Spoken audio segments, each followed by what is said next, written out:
Mm. Mm. Up.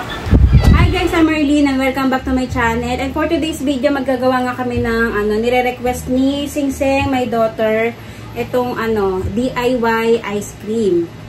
So yan, nakita niya sa TikTok gusto niya raw gumawa ng ganun. Yung gagamitin natin Nestle cream, tapos evap milk, then condensed milk. So depende na, bahala na kayo kung anong brand yung gusto gagamitin nyo. And then eto, pwede naman tong Oreo o kaya cream o. So ayan, huwag natin patagalin. Let's start.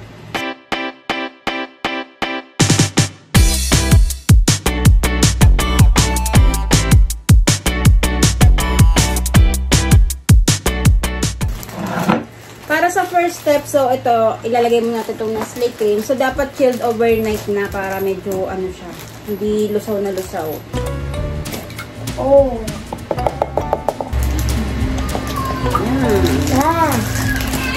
Kailangan natin siyang i-mix-mix.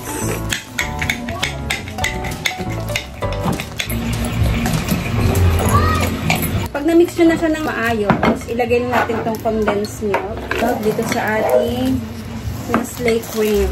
After nga malagay yung condensed milk, haluin natin ulit. Gawin namin is naglagay siya ng evap. So, hindi ko na lang lalahatin. Pero lalagyan ko na lang din. So, after nga natin na-mix yung mga gatas, yung Nestle cream, mag-aan naman tayo nitong Oreo para maging cookies and cream siya.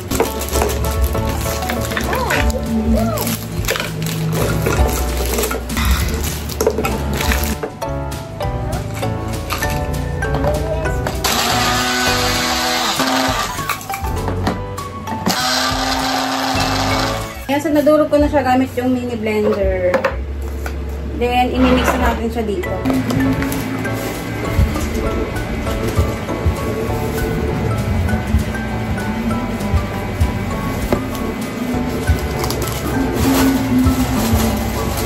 Lagyan na natin dito yung dinurog nating cookies sa ating natirang mixture. So, hinati ko lang siya. Yung isa, plain lang. Tapos, ito yung cookies and cream flavor. Then, after nyan, so ganyan na itsura niya. Haluin natin ulit. Diba? Cookies and cream na siya talaga. Oh. Yun guys. So, isalin na nga natin siya dito sa cup.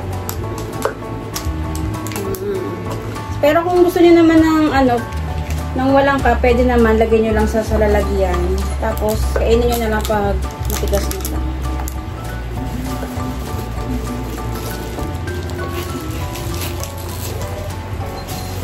And guys, ito na nga lahat yung nagawa namin. Plain, tsaka yung cookies and cream flavor na DIY ice cream. Lagyan na natin siya ng take para siya. Hindi siya tumapon. Lagyan natin siya ng foil.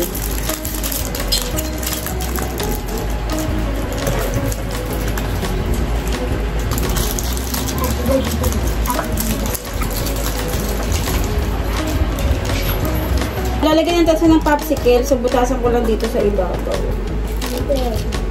Ito yung popsicle. Ito.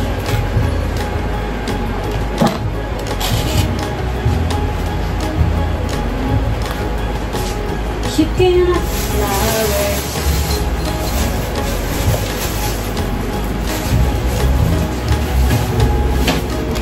Tapos na. Na lahat yung nagawa namin, then i-freezer muna namin to ng mga 6 to 8 hours. Then tingnan natin kung ano yung magiging itsura niya. Hi guys, ito na nga yung ating DIY ice cream na ginawa natin kahapon. So ito, itatry na natin kung masarap ba siya or tumigas ba siya o para ba talaga siyang ice cream. Let's go. Itatry muna natin yung plain. So dalawa kasi yung ginawa natin. Ito yung plain. Ganito siya.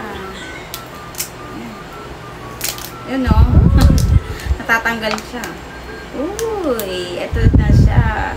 So, hindi lang masyado maganda yung form. Makanyang cup. Kukuha rin ako ng sa akin. Ito wala sa lasa. Anong lasa sa inyo? Ito wala sa lasa, pero batas. Pwede naman hindi pala sirain eh. Uy, ang sarap. Sarap.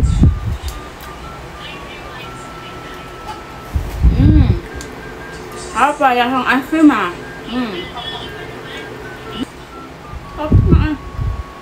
Lasang gatas lang. Try naman natin yung ano, may cookies and cream.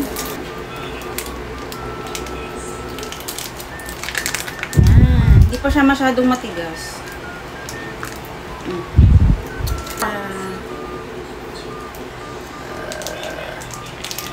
Wow, ice cream talaga siya. Ano siya, creamy ice cream siya. So, mas maganda to kung lalagyan lang sa, lalagyan lang sa tub. Tapos kukutsarain. Ano? Ice cream yung ano niya. Yung lasa niya, tsaka yung ano niya. Consistency. Up. Ice cream. Gusto mo ice cream namin siya? Up. Siyang kukos yung cream na cornetto. Up. Guys, so masarap siyang kainin. Tapos madali lang din gawin kasi ilang ingredients lang yung kailangan niya. Tapos kailangan niya lang i-rep. So pwede naman kayong wag nang maggamit ng ganito, lagay niyo lang sa tab kung pang personal naman kakainin niyo lang. Pero kung gusto niyo pang ibenta, so ganito. Medyo gandahan niyo nga lang yung pagkakagawa. Para naman siya presentable kapag binenta niyo siya. So, ayan lang for today's video. Sinare lang namin itong aming DIY ice cream. Kung nagustuhan niyo yung video na to, don't forget to like, subscribe, and click the notification bell for you to be updated on our next video. Bye!